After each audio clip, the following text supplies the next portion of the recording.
Ang tunay na pag-ibig ay hindi nasusukat sa galing sa pakikipagromansa sa kama. Respeto at paggalang sa kapareha ang dapat na nangingibabaw sa isang relasyon. Kahit may kanya-kanya tayong paniniwala, kung talagang mahal natin ang isang tao, hindi po natin sila pipilitin sa gusto natin na ayaw nilang gawin. Dear Papa Dudut. Hello Papa Dudut, itago niyo na lamang po ako sa pangalang Luigi. 26 years old at nakatira dito sa Taguig. Nagtatrabaho ako bilang isang researcher sa isang kumpanya sa Makati. Bunso ako sa 3 magkakapatid at pareho na may pamilya na ang ate at kuya ko. Kaya ako na lamang ang kasama sa bahay nila Papa at Mama. Pastor si Papa habang housewife naman si Mama. Papa Dudut, may pagkarelihiyoso at conservative ang pamilya namin. Mula sa loob ng bahay hanggang sa pakikitungo sa ibang tao ay pinalaki kaming ganito nila Mama at Papa. Kaya nga naging maingat ako sa pakikipagrelasyon. May tuturing nga siguro akong no girlfriend since birth. Dahil iilan pa lamang naman ang naligawan ko noon mula high school at sa mga yon ay walang nauuwi sa seryosohan. Hanggang sa noong year 2017, kasabay ng paglipat ko sa trabaho ko ngayon ay nakilala ko si Tanya. Magkaedad kami at pareho rin ang kinalakhang relihiyon. Madaldal siya at sobrang gaan kasama. Kaya naman nagkasundo rin kami kaagad at hindi nagtagal ay niligawan ko siya. Ipinagpaalam sa mga magulang ko at mga magulang niya. Hanggang sa maging kami na nga. Unang girlfriend ko siya habang pangatlong boyfriend naman niya ako. Marami sa mga churchmates at office mates namin ang hanga sa relasyon namin. Hindi raw kami tulad ng ibang kabataan na puro harot ang alam dahil may lalim at direksyon daw ang samahan namin. Ipinagmamalaki rin kami ng mga magulang namin sa iba na alam daw nilang mapagkakatiwalaan kaming dalawa. Medyo nakaka-pressure din Papa Dudut sa totoo lang. Nakakatakot na makagawa ng mali kasi pakiramdam namin ay ang daming matang nakatingin sa amin. Pero bilang sobrang positive na girlfriend kong si Tanya, lagi niya akong pinapaalalahanan na huwag intindihin ang iba at i-enjoy lamang ang relasyon namin. Sinunod ko naman siya, naging masaya at magaan lahat Papa Dudut. Hanggang sa hindi ko na malaya na 6 na buwan na kaming magkarelasyon. Sa totoo lang ay medyo magkaiba kami ng personality ni Tanya. Kung conservative ako ay may pagka-wild naman siya kumpara sa akin. Clingy din siya at gusto niya na palagi kaming sweet sa isa't isa. At sa sobrang sweet niya madalas nasa ibang bagay na yon napupunta. Uuwi ka na? Iiwanan mo na ako mag-isa dito sa apartment ko? Malambing na tanong ni Tanya nang maihatid ko siya sa loob ng apartment niya. Nasa loob na kami nang bigla siyang yumakap sa akin. Oo, paggabi na rin kasi saka para makapagpahinga ka na rin. Sagot ko naman. Buong araw na rin kasi kaming magkasama. Sa umaga ay sabay kaming nagsimba tapos ay nanood naman kami ng sine at pagkatapos ay kumain na rin sa nadaanan naming restaurant. Hay, sige na nga. Kunwari nagmamaktol pa na sabi niya. Ay sus, pakyut ka naman ang girlfriend ko. Kung pwede lang kitang ibulsa at iuwi sa amin ang wika ko. Nagtatanong lang naman ako, sige na umuwi ka na. Pagtataboy ni Tanya sa akin. Okay, see you na lang bukas sa office, paalam ko sa kanya. Teka, may nakalimutan ka, ang sabi pa ni Tanya. Sinarado niyang muli ang pinto ng apartment niya bago ako hinalikan sa mga labi ko.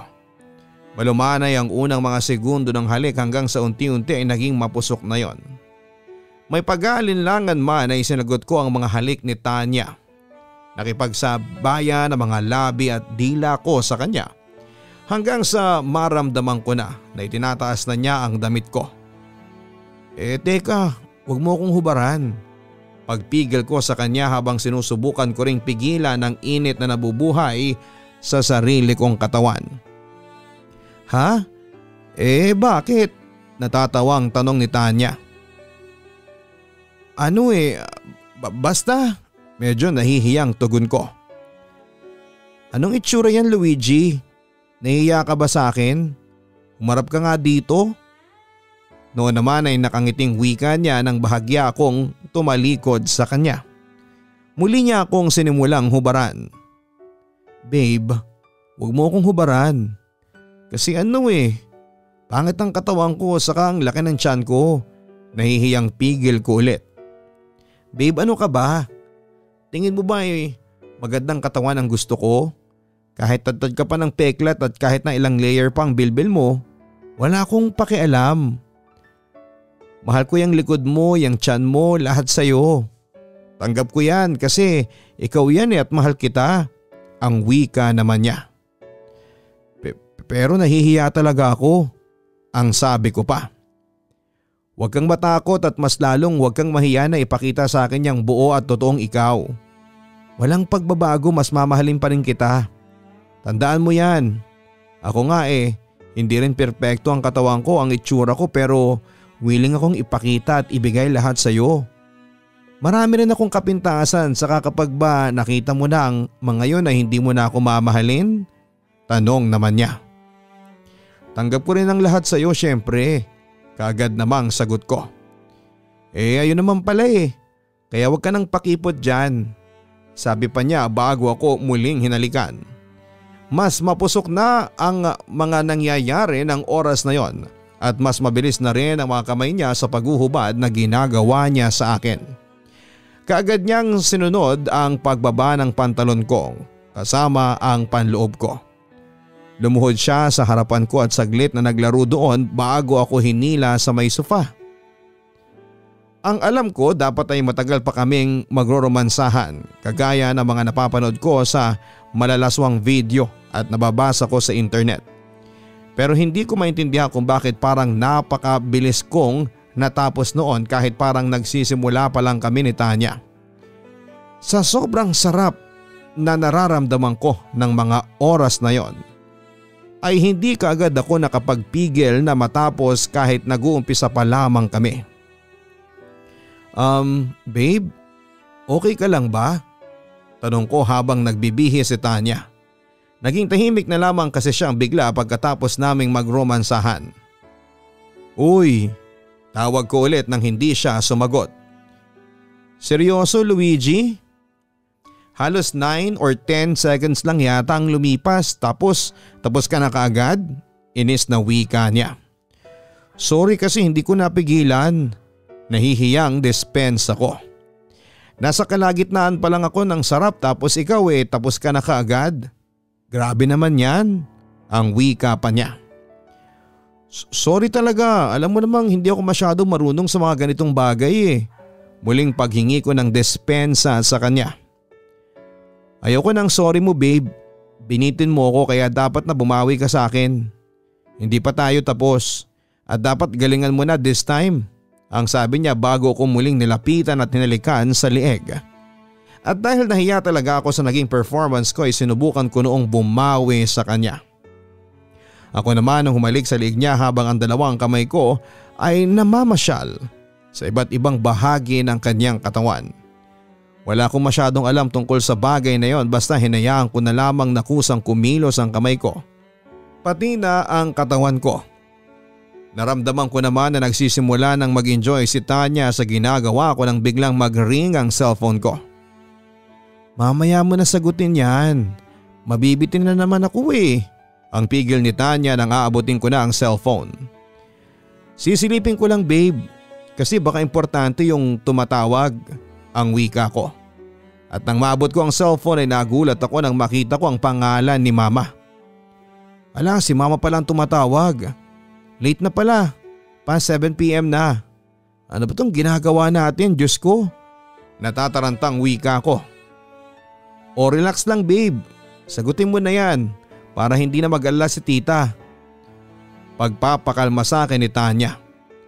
Sinunod ko naman ang sinabi niya at sinagot ko na ang tawag ni Mama. Hello po ma, ang wika ko. Hello anak, nasaan ka ba? Kanina pa akong text ng text sa'yo hindi ka nagre-reply. Hinahanap ka na ng papa mo. ang sabi ni Mama sa kabilang linya. Pauwi na po ako. Ma, sorry po, nasa bag kasi yung cellphone ko. Pagsisinungaling ko. Magkasama pa ba kayo ni Tanya? Gabi na. Pag-uusisa naman ni Mama. Hindi po ma, naihatid ko na po siya sa apartment niya kanina. Nasa biyahe na po ako pauwi. Sagot ko naman habang kinakabahan. Mabuti naman. Oo siya, sige. Bilisan mo na at hihintayin ka namin maghapunan ng papa mo. Hindi pa naman kami masyadong gutom. Mag-ingat ka na lang sa biyahe ha. O siya, bye. Paalam ni Mama bago pinatay ang tawag. O anong sabi ni Tita? Tanong ni Tanya. Hinahanap na nila ako. Hihintayin daw nila ako para sa hapunan. Sagot ko habang nagbibihis. Muli akong inatake ng konsensya ko kasi alam ko na mali ang ginagawa namin ni Tanya. Mali na nagsisex kami nang hindi pa kami kinakasal. Diyos ko, ano bang nagawa ko? Sorry babe.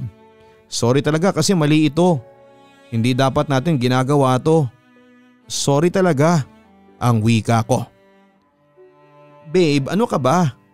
Walang mali sa ginagawa natin. Pagpapakalma naman sa akin ni Tanya. Pinagkatiwalaan ako ng mga magulang natin pero anong ginawa ko? Mali to. Hindi pa tayo kasal eh. Sorry kung nagpadala ako. Sorry babe. Napapailing na sabi ko pa. Huwag kang mag-sorry. Ginusto nating pareho to. Isa pa, nagawa lang naman natin to kasi mahal natin ang isa't isa. Ang sabi naman ni Tanya. Pero kahit na mali pa rin to. Hay, magbibihis na ako para makauwi na rin ako. Sagot ko naman sa kanya. Papadudot, yun ang unang beses na may nangyari sa amin ni Tanya at yun din ang unang experience ko sa ganitong bagay. Hindi ko itatanggi na nag-enjoy at naging masaya ako sa mga nangyari kahit na ang palpa ko at hindi ako sanay. Hindi kasi yon ang first time ni Tanya kaya siya talaga ang nagdala ng sarap na nararanasan ko noon. Sobrang nagpigil na nga ako noon pero wala eh. Natapos din kaagad ako kasi sobrang sarap sa pakiramdam. Totoo pala na kapag nandun ka na sa sitwasyon na yon, madadala ka na lang talaga at hindi mo na mapipigilan ang sarili mo. Pakiramdam ko tuloy, tama lang lahat ng nangyayari dahil sa sobrang sarap na nararanasan ko. Yun nga lang pagkatapos ng lahat papadudot ay saka ko na-realize na mali ang nagawa namin. Bigla kong naramdaman ang takot at guilt para sa mga magulang namin ni Tanya na nagtitiwala sa aming dalawa. Laging paalala sa akin nila Mama na sagrado ang bagay na yon at hindi dapat na ginagawa ng hindi pa mag-asawa. Nangako ako sa kanila na kahit na anong mangyari ay irerespeto ko si Tanya at maghihintay ng tamang panahon para doon. Ganon kasi ang naging setup ng mga magulang ko. Pati na ng mga kapatid ko. Sagrado ang pagtatalik at dapat na ginagawa lamang ng dalawang taong ikinasal na. Kaya naman lumaki talaga ako sa paniniwala na hindi ko yon pwedeng gawin sa babaeng hindi ko pa napapakasalan. Pero hindi ko rin nagawang magpigil papadudot at sobra akong na-guilty ng dahil doon. Kaya naman kahit na alam kong posible kong hanap-hanapin ang ganong pakiramdam, tuwing magkasama kami ni Tanya ay nangako pa rin ako sa sarili kong hindi na mauulit yon. Na ayoko nang dagdagan pa yung nagawa kong kasalanan. Na kailangan naming matutong magtiis at maghintay. Papadudot ang problema lang minsan ay hindi ko maiwasan ang pagiging mapusok ni Tanya. Siguro dahil alam niya na conservative ako, natithrill siya sa akin at nai-excite kasi wala akong masyadong alam tungkol sa bagay na yon. Madalas kong iniiwasan talaga na magka-solo kaming dalawa ng matagal. Lalaki rin naman kasi ako papadudot at minsan ay mahirap talagang tanggihan. Lalo na kapag si Tanya na ang nag-uumpisa. May isang beses kasi noon na kinulit niya ako na mag-check-in kami sa malapit na hotel. Nang mga oras na yun ay nangibabaw pa sa isip ko na hindi dapat maulit ang nangyari sa amin. Hindi pa kami kasal at ayaw kong mag-isip ng masama sa amin ang mga magulang namin. Alam ko naman yung sinasabi mo na hindi natin to dapat na gawin kasi hindi pa nga tayo kasal. Pero ang hirap kasing magtiis eh. Miss na kita babe. Kahit binitin mo ako noon, hinahanap-hanap ko pa rin yun. Saka hindi naman natin to gagawin dahil trip lang natin eh. Ginagawa talaga natin to.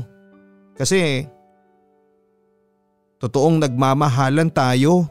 Ang wika pa ni Tanya. Mali pa rin ang gusto mo mangyari babe. Oo, mahirap kalimutan yung nangyari sa atin pero dapat na hindi na yun maulit pa hanggat hindi pa tayo kasal. Sagot ko naman sa kanya. Babe naman, 2021 na. Parang normal na nga lang sa mga mag-boyfriend at girlfriend na gawin yung ganong bagay eh. Yung iba nga nagsasama pa sa isang bahay kahit na hindi pa kasal. Saka magiging responsable naman tayo sa gagawin natin. Basta, last na talaga to. Pagkatapos nito, hindi na tayo uulit. Sige na babe, saka alam ko namang gusto mo rin to eh, hindi ba? Pangangatwiran pa niya.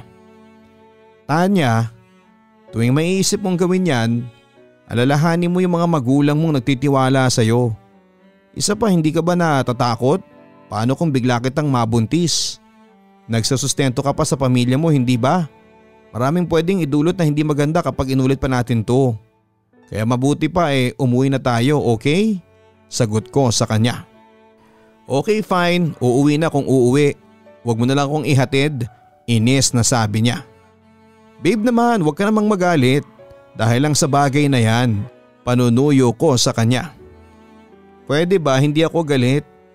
Pinapauwi lang kita kasi yun naman ang gusto mo, hindi ba? Ang wika niya. Halata namang galit ka Tanya naman eh. Huwag na tayong mag-away. Pakiusap ko pa. Ano naman ba sa'yo kung galit ako? Ikaw kaya tong tanggihan, hindi ka maiinis at magagalit?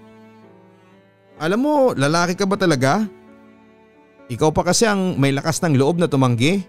Yung iba nga gustong gusto yung ganito. Samantalang ikaw, tumatanggi ka pa. Minsan iniisip ko kung nagiging mabait ka lang ba talaga o nagdadahilan ka lang. Siguro takot ka lang mapahiya ulit. Kasi sumablay ka nung una. Hindi ka kasi marunong. Kaya ayaw mo na ulitin Paghahamon pa niya. Tanya, pwede ba? Ano bang mga pinagsasabi mo dyan? Medyo inis na sagot ko sa kanya. Nahihiya ka kasi hindi mo alam ang gagawin mo. Na may mas alam pa ako kaysa sayo. Gusto mong matuto? Pues wag kang tumanggi sa akin. Daig mo pa ang babae kung magpabebe. Alam mo, diyan ka na nga. Uuwi na lang ako kaysa masayang pa ang laway ko sa pakikipagtalo sayo. Ang sabi niya bago umalis sa harapan ko. At dahil naiinis na rin ako noon ay hindi ko na siya hinabol pa. Tumuloy na lang din ako na umuwi sa bahay namin. Kaya lang papadudot buong gabi akong hindi nireplyan ni Tanya at hindi rin siya sumasagot sa mga tawag ko sa kanya. Buong gabi rin tuloy akong hindi mapakali.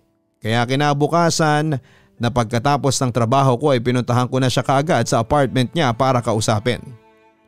Noong una ay ayaw niya pa akong pagbuksan ng pinto. Pero hindi ako sumuko at sinabi ko na hindi ako aalis doon hanggat hindi niya ako kinakausap. At nang papasukin niya ako sa loob ay hindi ko na rin napigilan pa ang sarili ko. Sabik din naman akong maulit ang nangyari sa aming dalawa. Sadyang pinipigilan ko lang ang sarili ko dahil alam ko nga na mali talaga yon. Pero nang oras na yon ay wala nang nakapagpigil sa akin. Lalo na nang makapasok na kami sa kwarto niya. Teka, bakit mo pinatay yung ilaw? Tanong niya nang patayin ko ang lampshade na nagbibigay liwanag sa buong kwarto. Para mas romantic, sagot ko naman. Ayoko, gusto ko may ilaw. Wika niya na binuksan ulit ang ilaw. Pero babe, may pag-aalinlangan na sabi ko. Bakit ba gusto mong walang ilaw? Nahihiya ka na naman ba? Ilang beses ko bang sasabihin na wala ka dapat ikahiya? Bukas ang ilaw, okay? Bukas lang. Pagmamatigas niya. Okay. Nasabi ko na lang bago niya ako muling hinalikan. Mapusok ang mga halik na yon habang ang mga kamay ko ay namamasyal na sa kanyang katawan. Unti-unti ay pareho na kaming walang saplot na natitira kaya ramdam namin ang nagtatalong init at lamig sa buong kwarto. Mahal na mahal kita kahit pakipot ka. Halos bulong ni Tanya. Ako naman handang magkasala basta ikaw ang kasama ko. Sagot ko naman sa kanya. At nang gabi na yon ay muling nag-isang kilos ang aming katawan. Papadudot na ko konsensya ko. Pero sa huli ay hindi ko na rin napigilan ang sarili ko. Iniisip ko na lamang na kasalanan pa rin ba tong maituturing kahit na ginagawa ko ito dahil sa pagmamahal. Bahala na. Isa pa ay napapaisip at na-question ko rin kasi ang pagkalalaki ko minsan. Nag-worry ako na baka kakatanggi ko kay Tanya ay iwanan niya ako. Parang na-challenge din ako at napapaisip ako kung napapasaya ko kaya ang girlfriend ko pagdating sa bagay na ito. Na ayaw ko nang pumalpa kagaya noong una. Mahal na mahal ko si Tanya, Papa Dudut. Gusto kong maging masaya siya sa akin sa lahat ng bagay. Kaya gagawin ko ang lahat para lamang sa kanya. Kahit pa nga alam ko na mali talaga ang gusto niya na may mangyari sa aming dalawa dahil hindi pa kami kasal. Sinunod ko na lamang din yon at isa pa ay pinangako ko na rin naman sa sarili ko na balang araw ay pakakasalan ko rin siya. Kaya kahit papaano ay nawawala na rin yung takot at pangamba ko sa maling ginagawa naming dalawa. Tama naman siya sa mga sinabi niya noon na hindi namin ginawang magsiping sa kama dahil lamang sa gusto namin. Kung hindi dahil mahal namin ang isa't isa. Kaya naman naulit ang nangyayaring yon sa amin. Akala ko talaga noon ay napapaligaya ko na si Tanya. Pero kulang pa rin pala ang pagbibigay ko sa mga request niya dahil isang araw na gusto ko sana siyang sorpresahin sa apartment niya ay naabutan ko siya na nakikipag-video call sa kaibigan niya na si Andrea. Hindi niya ako namalaya na pumasok sa apartment niya kaya naman narinig ko ang pinagkukwentuhan nilang dalawa. Pinag-uusapan nila ang nangyari sa amin ni Tanya. Ay naku bes, grabe talaga yung gabi na yon. Hiyang-hiya nga si Luigi noon kasi isipin mo first time niya tapos ganun siya kabilis matapos. Kung alam mo lang sobrang bitin na bitin ako noon. Natatawang kwento pa ni Tanya. Ganun talaga siguro kapag first time ng lalaki. Pero nakabawi naman ba siya sa mga sumunod na performance niya? Tanong pa ni Andrea. Sakto lang. May mga oras na nakakabawi naman pero may mga oras pa rin wala talaga. Sagot naman ni Tanya. Medyo naiinis na ako noon pero pinipigilan ko ang sarili ko na magpakita sa loob ng kwarto niya. At patuloy lang na nakinig sa pag-uusap nila. Ha? Paanong walay? Natatawang tanong ni Andrea. Paano ko ba sasabihin? Ano kasi minsan si junior niya, alam mo yung ang tagal bago umano, alam mo na, nainip na nga ako minsan tapos nakakawalang gana na rin. Sagot ni Tanya na dahilan para mapalunok ako ng laway. Baka naman kasi hindi mo rin kasi ginagalingan, pag-uusisa pa ni Andrea. Uy, todo bigay na nga ako bes. May isang beses nga na sobrang excited na talaga ako pero nabitin na naman ako kasi ang tagal talaga. Naghintay pa talaga ako noon bago natuloy na may mangyari sa amin. Nakakaloka talaga.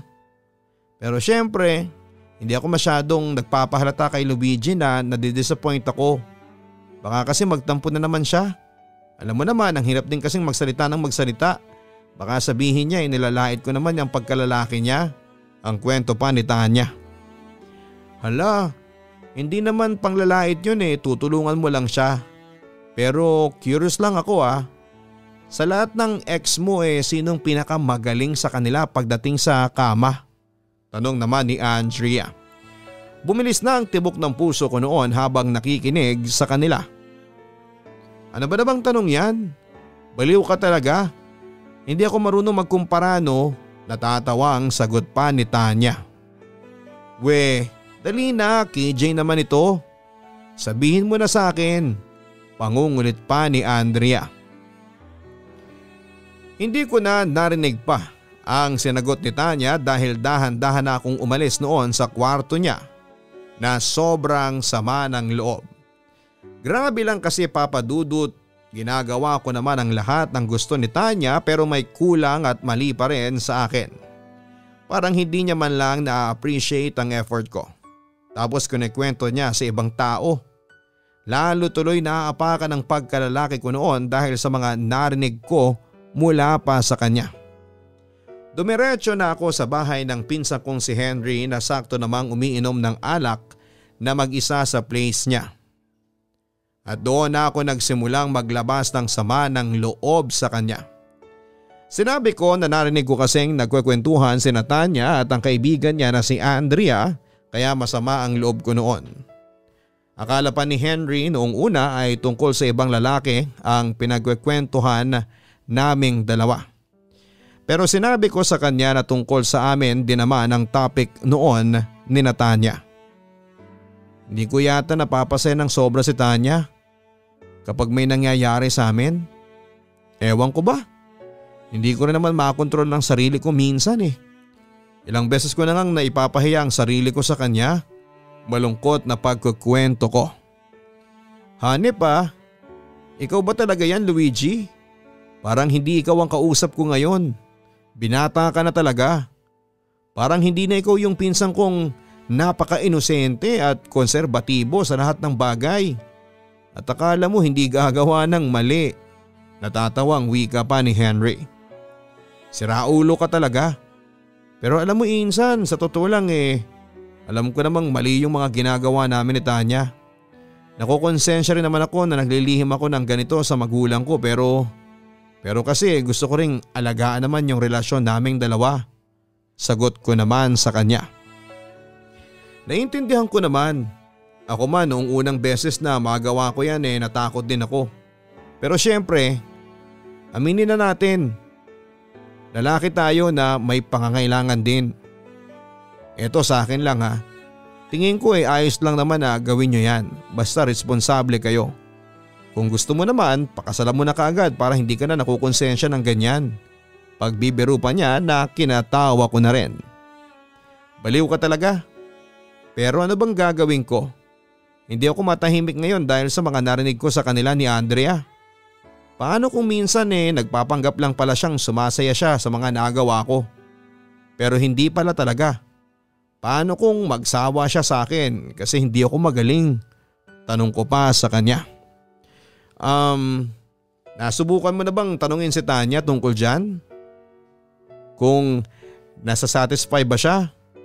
Kung may mga gusto ba siyang ipagawa sa'yo? Kasi sabi nga ng mga iba hindi ba? Dapat nag-i-explore din ang mga mag-partners pagdating sa ganyang bagay. Tingin ko wala namang masama doon. Ako kasi kami ng girlfriend ko, honest kami pagdating sa mga bagay na yan. Kapag may mga hindi na siya nagustuhan sa ginagawa ko, sasabihin niya. Ganon din ako sa kanya tapos kapag may gusto rin siyang ipagawa, nagsasabi siya. Kaya nagagawa namin ang paraan. Ang payo pa niya sa akin. Hay sana magawa ko yung mga payo mo. Gusto ko lang namang masiguro na napapasaya ko si Tanya sa relasyon namin. Na sana nakukontento siya sa mga nagagawa ko para sa kanya. Malungkot na sagot ko sa kanya. Papadudot sa totoo lang, ni minsan ay hindi ko naisip na mamomroblema ako pagdating sa ganitong bagay. Akala ko kasi basta gawin nyo lang yung ganon ng partner mo ay okay na. Na ganon lang kadali pero hindi pala. May mga problema rin pala pagdating sa ganito.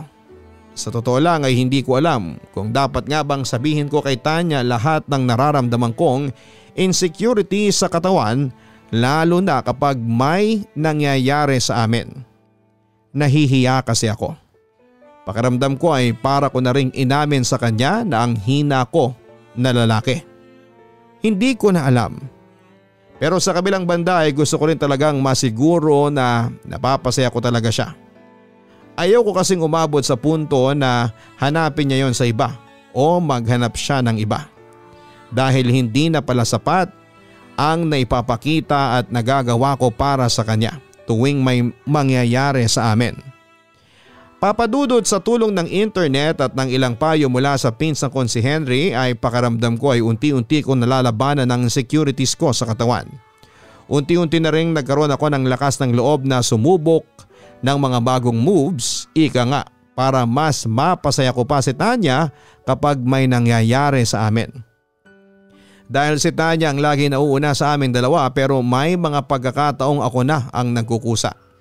Dati ayoko rin talaga ng bukas ang ilaw pero dahil sa sinabi ni Tanya na hindi ko na dapat iniintindi ang mga ganong bagay, na magtiwala lang daw ako sa sarili ko ay unti-unti na rin akong nagiging komportable kahit na wala akong damit sa harapan niya. Tama rin ang pinsan ko si Henry. Nakatulong din sa akin yung mga pasimpleng pagtatanong kay Tanya kung ano ang gusto niya para mas maging masaya kami sa ginagawa namin.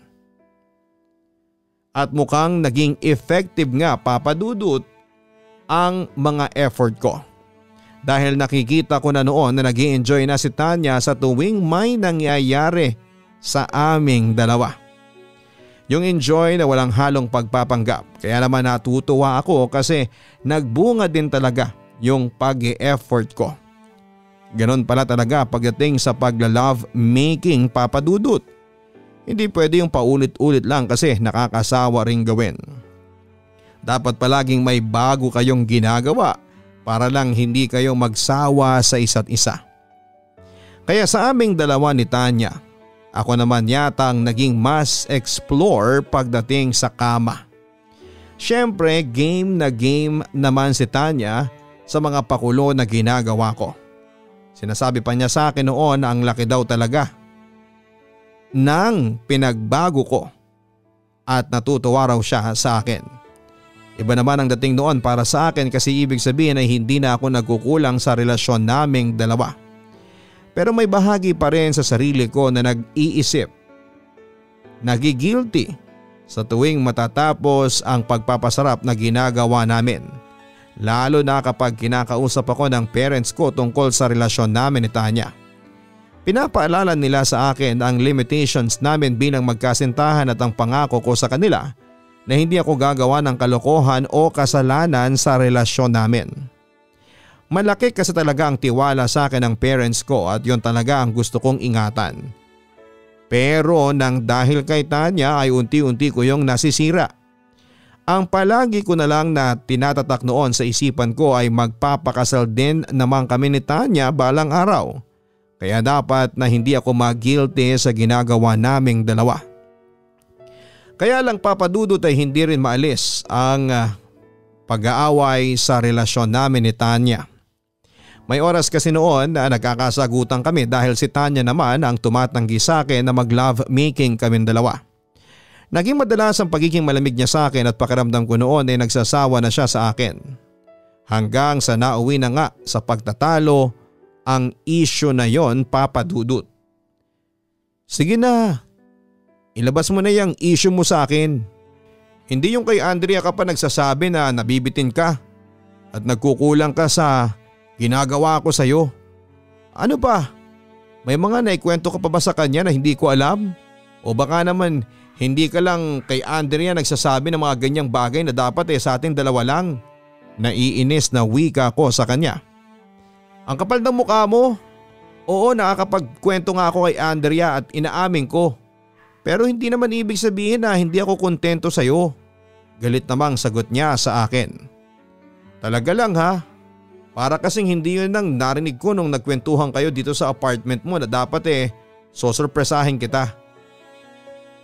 Pero ako ang na-surprise na ikinakwento mo pala sa iba at may kasama pa talagang tawa ha? Ang sabi ko sa kanya.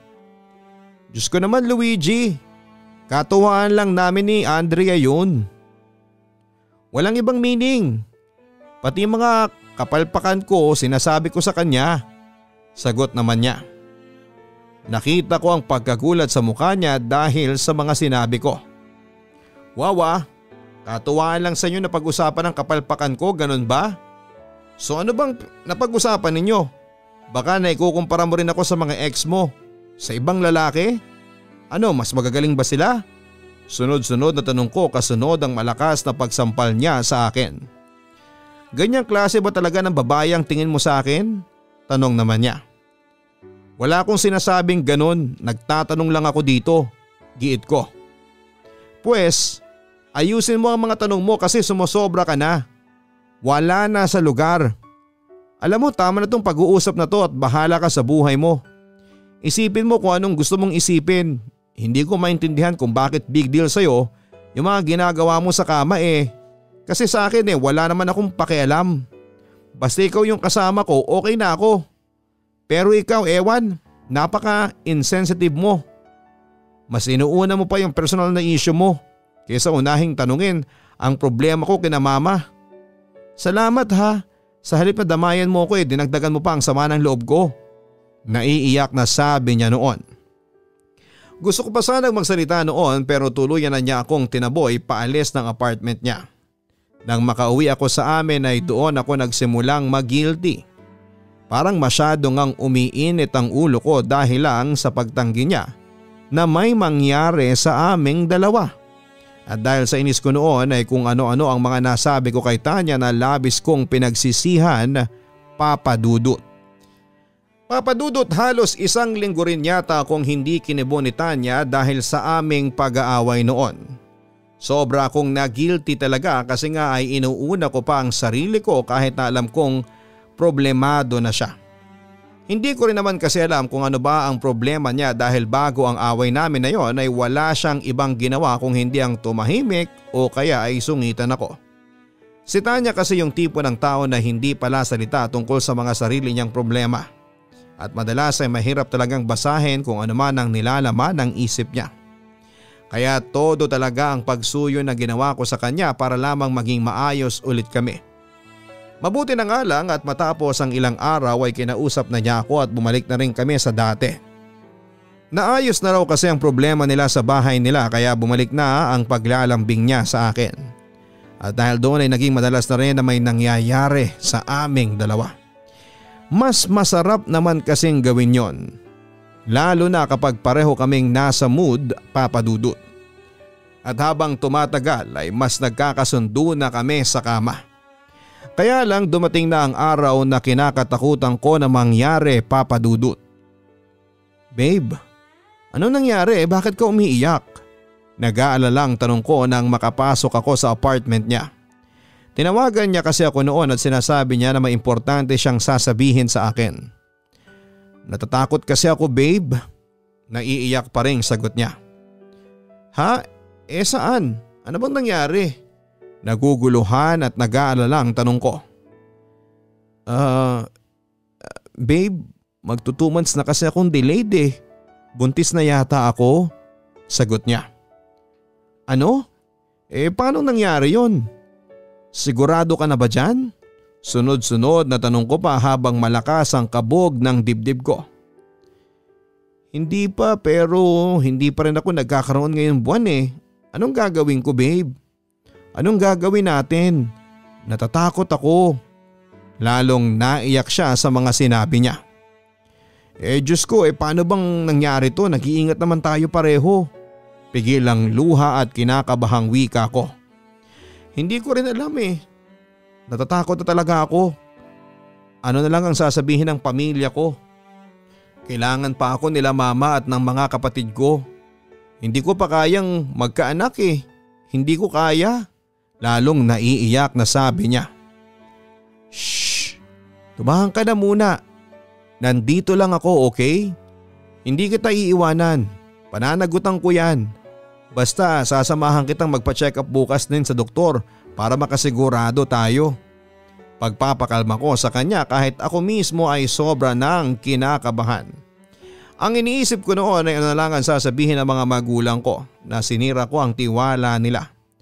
Na hindi ko sinunod ang mga payo nila sa akin. Na ilang beses akong nagsinungaling sa kanila para lamang makapagpasarap kami ni Tanya. Ang dami kong pagsisisi ng dahil doon.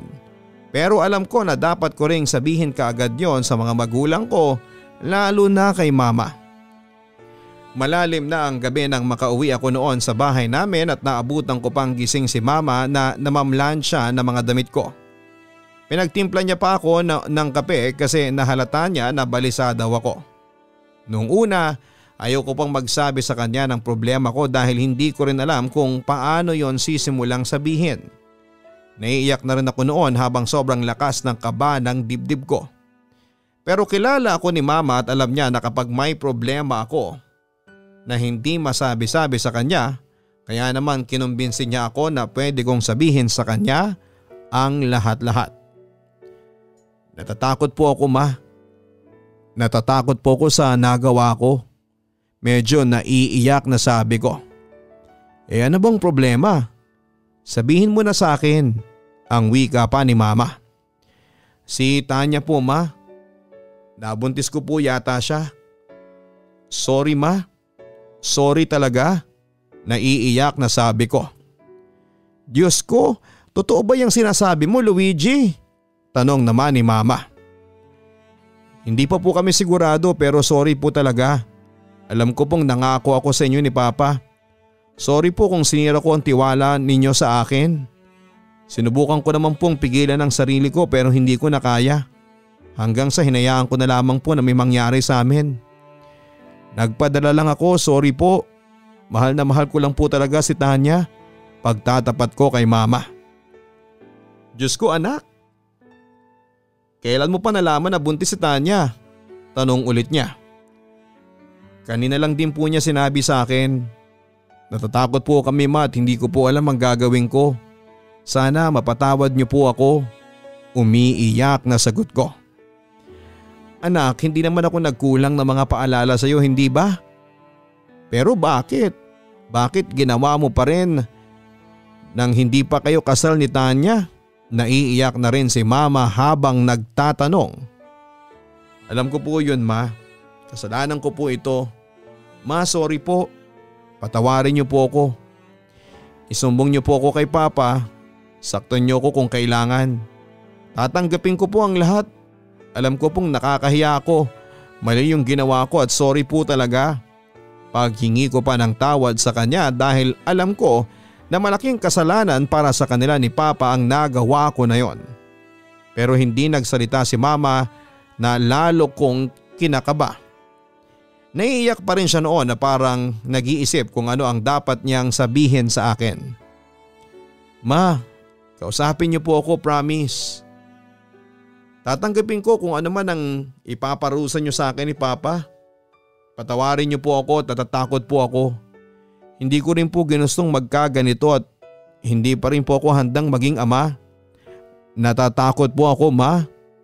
Halos lumuhod na ako sa harapan niya habang umiiyak na humingi ng tawad.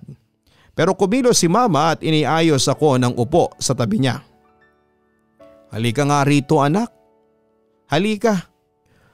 Oo, nakakasama ng loob na ginawa mo yung mga bagay na yan kahit na alam mong mali. Nasasaktan ako kasi iniisip ko kung saan ba ako nagkulang sa mga paalala sa iyo. Pero anak, gusto kong malaman mong naiintindihan kita, okay? Naiintindihan kita. Tao ka lang, normal na maramdaman yung naramdaman mo kaya mo nagawa yan. Kung buntis man si Tanya, wala na tayong magagawa, nangyari na ang nangyari. Yung magiging anak ninyo, biyaya yon kaya dapat na ituloy ninyo kahit na ano pa ang mangyari. Ang gusto ko lang gawin mo ngayon ay maging responsable ka kay Tanya at sa bata. Manindigan ka sa resulta ng ginawa mo. Yun ang mahalaga. At ako ay nandito pa rin ako, kami ni Papa mo. Ang wika ni mama na lalong nagpaiyak sa akin. Wala na ako ibang nasabi sa kanya noon at napayakap na lamang ako sa kanya. Lumabas na rin noon si Papa sa kwarto niya dahil sa mga narinig niya na iyakan namin ni mama. At doon nga ay sinabi ko na rin ang posibilidad na baka magkaroon sila ng apo sa akin. Nung una ay naramdaman ko na sumama ang loob ni Papa dahil sa mga sinabi ko pero kalaunan, kagaya ni mama ay pinayuhan niya akong ituloy ang ipinagbubuntis ni Tanya. Susuportahan daw nila ako at hindi nila pabayaan lalo na ang magiging apo nila sa akin. Sa totoo lang ay hindi ko inaasahan na ganon ang magiging reaksyon sa akin ni Papa at mama. Sobrang paghingi ng tawad talaga ang ginawa ko dahil sobrang nagigilted din ako sa kanila. napaka-blessed ko lang din talaga na napakabait at napakamaunawain ng mga magulang ko na kahit na nagkamali ako sa ginawa ko ay hindi nila hinayaan na mamuo ang galit nila sa akin at nagawa kaagad nila akong patawarin. Kinabukasan nga ay sinamahan ko na si Tanya na magpa-check up at sa awa ng Diyos ay hindi naman siya buntis. Sadyang na-delay lang daw talaga ang dalaw ni Tanya.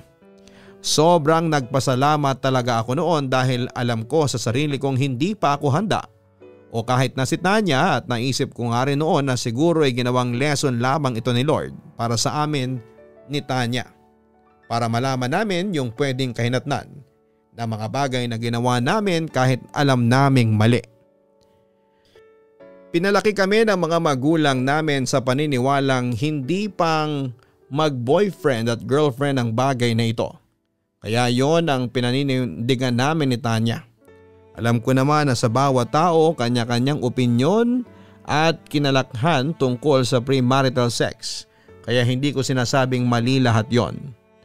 Mula nga noon Papa Dudut ay nagkaroon kami ng kasunduan ni Tanya na hanggat hindi kami kinakasal ay hindi muna kami magsisiping sa kama.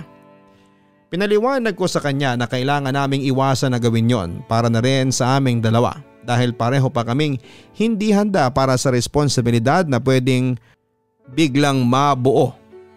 Naintindihan naman ni Tanya ang mga sinabi ko na yon pero minsan talaga ay may mga oras na nadadala siya sa mga oras na kaming dalawa lamang ang magkasama. Teka lang babe, bakit ka naghuhubad? Nag-usap na tayo hindi ba?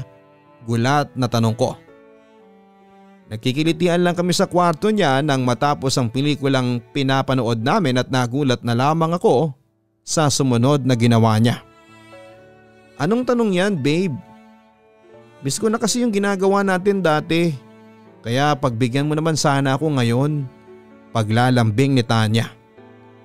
Oo nga pero hindi porket nakakamiss ang bagay na yon, gagamitin na nating excuse yon para makagawa tayo ng mga gusto natin.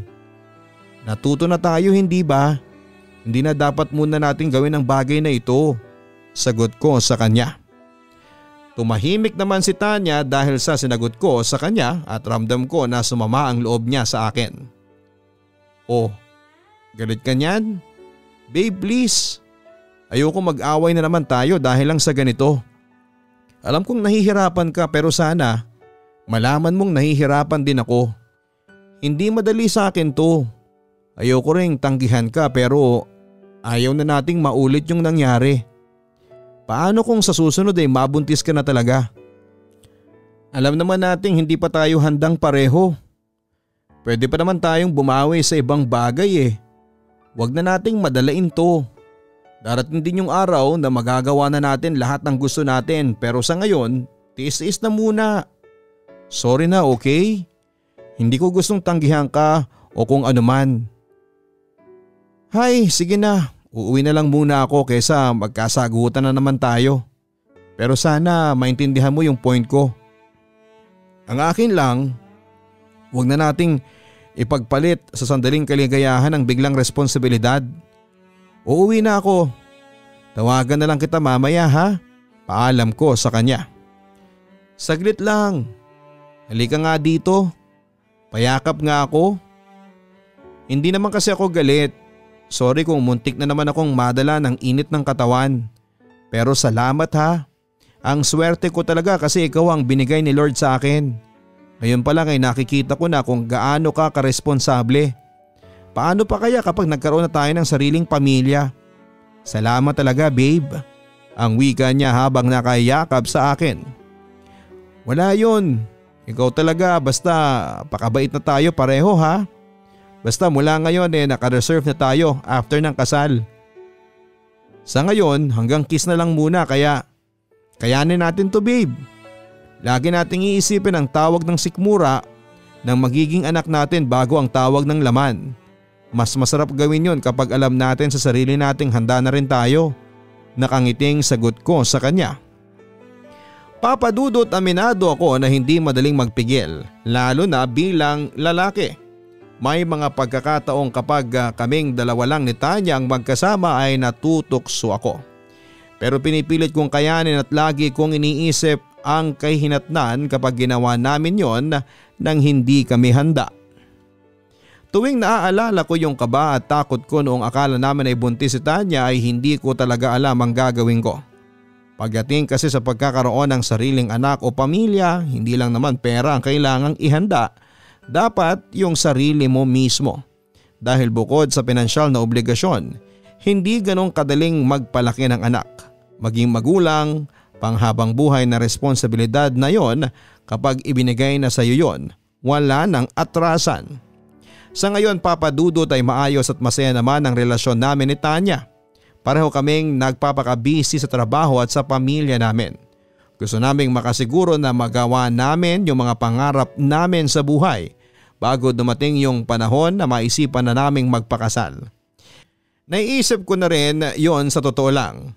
Kung iaadya ni Lord, plano ko na siyang yayain after 2 years at ipinagdadasal ko pa. Maraming salamat sa lahat ng mga nakinig sa kwento namin ngayong araw. Salamat din po sa inyo Papa Dudut at sa inyong YouTube channel. Gusto kong malaman ninyo na isa ako sa mga marami ninyong listeners na pasimpleng napapangiti, napapasaya, napapaiyak at nai-inspire tuwing gabi.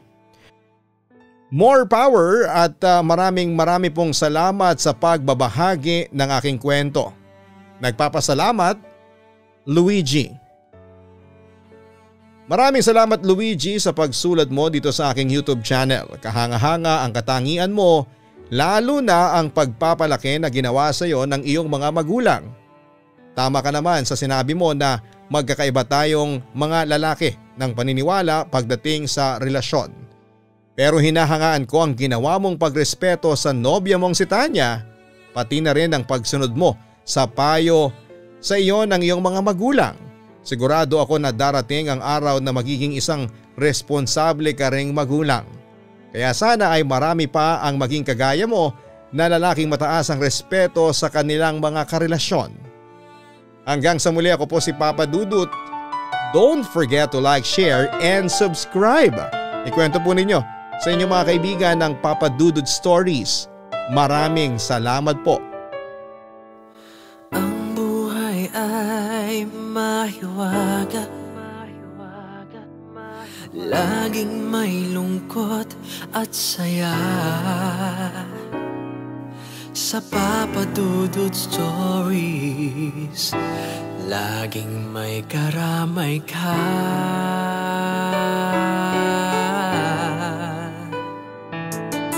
Mga problemang kay bigat, ito ay pakikinggan ka. Sa Papa Dudut Stories, kami ay iyong kasama. Dito sa Papa Dudut Stories, ikaw ay hindi nag-iisa.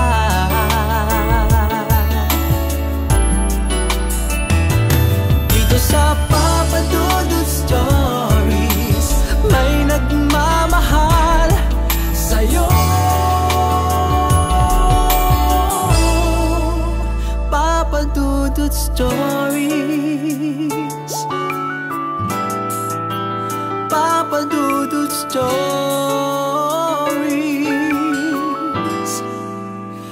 Papa Dudut Stories.